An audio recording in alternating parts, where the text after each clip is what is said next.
ভালো লাগছে, ভীষণ ভালো লাগছে। সবাই পরিচিত মানুষজন, কলিগস আছে, ফ্রেন্ডস আছে, খুব ভালো লাগছে। আই থিঙ্ক আমি football maybe, no no no badminton badminton badminton ব্যাডমিন্টনের কারণ হলো যে ব্যাডমিন্টনটাই ছোটোবেলায় একটু যদি কোনো গেম খেলে থাকি সেটা হলো যে ব্যাডমিন্টন। ফার্স্ট টাইম ট্রাই করছি, দুটোই করতে হবে প্রবাবলি, সো দুটোই শিখছি। আপনার কি মনে হয় স্টাম্প পর্যন্ত বল যাবে কিনা? আমি তো চেষ্টা করব, তাই না? আমি তো অবশ্যই চেষ্টা করব। আমি এখন যাবে কিনা সেটা তো বলতে পারছি না, আমি চেষ্টা করব। তারপর প্রতিপক্ষ একজন ধরেন আপনার বিরাট কোহলি। পার্ট টাইম বলার আর কি, সবসময় বলতে রেগুলার বলার হিসেবে একটা চলুন। কে কে করে নাম বলতে পারেন তাহলে আমি বলবো।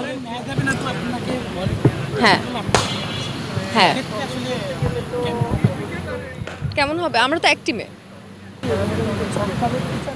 না, আপু আমরা এক টিমে তো, আমি কিভাবে হবে? নাদিয়া আপু ধরেন আপনার বিপরীতে খেলছে, নাদিয়া আপু হ্যাঁ। আপনাকে বোলিং করছে, আপনি কি নাদিয়া আপু বলে 6 মারবেন না 4 মারবেন ইচ্ছা আছে? আমি তো সবার বলেই 6 মারতে চাই, কিন্তু কোনোটাই পারবো না। কারণ ভালো ভালো খেলতে চাই, তাই